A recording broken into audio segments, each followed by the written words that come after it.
আমি আজকে রান্না করছি কচু চিংড়ি আলু দিয়ে কষা। এখানে ভেজে রাখা চিংড়ি মাছ, কচু আলু কেটে রেখেছি, ওটা একটা পেঁয়াজ কুচিয়ে রেখেছি, নুন, হলুদ, জিরে, ধনে গুঁড়ো, লঙ্কার গুঁড়ো দিয়ে রেখেছি। তেলটা গরম হয়ে যাওয়ার পরে আমি কেটে রাখা পেঁয়াজটা দেব।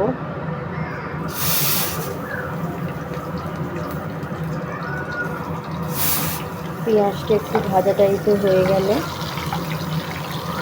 আমি এর মধ্যে একটু গোটা গরম মশলা ফোড়ন দেব। গোটা গরম মশলার মধ্যে আমি দিয়ে দেবো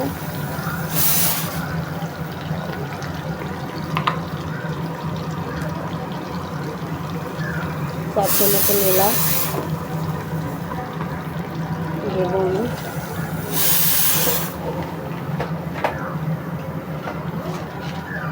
চারটে মতন লবঙ্গ দেবো,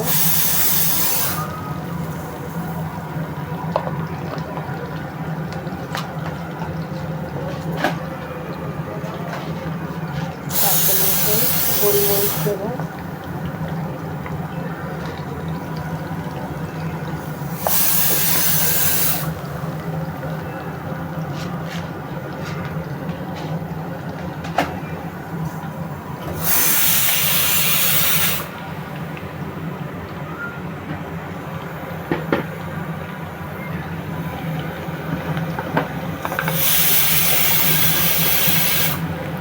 আমি একটু দারচিনি দেবো,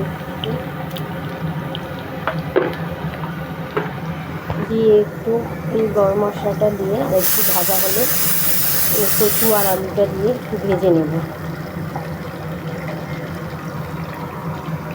কচু আর আলুটা দিলাম,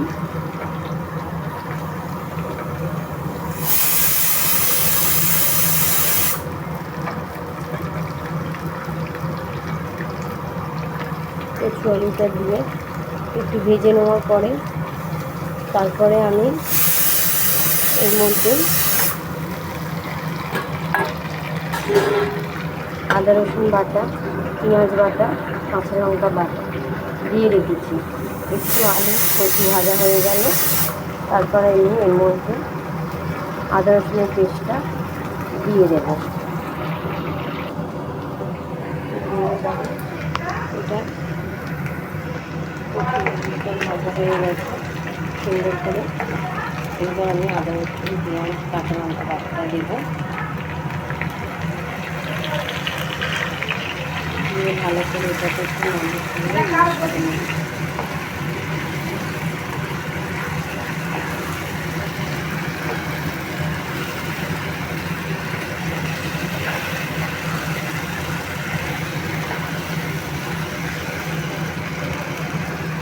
এবারে আমি মশলাটা আস্তে আস্তে সব মশলাগুলো দিলাম,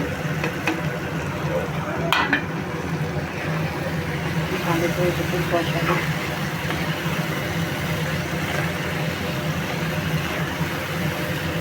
ভালো করে আমি এটা করতে নিলাম, আমি একটু ঢাকা দিয়ে রাখি, মশলাটা ভালো করে একটু ভাজা হয়ে যাবে। আমি মশলাটা ভালো করে ভেজে নিয়েছি, এবার দেখে না। এবার আমি এর মধ্যে জল দেবো,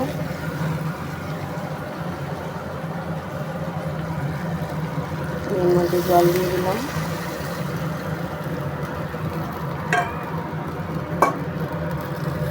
দিয়ে ঢাকা দেবো। কচু আলুটা সেদ্ধ হয়ে গেছে হালকা, আমি এর মধ্যে চিংড়ি মাছটা দিয়ে দেবো। চিংড়ি মাছ ভাজাটা আমি দিয়ে দিলাম, দিয়ে আমি ঢাকা দেবো।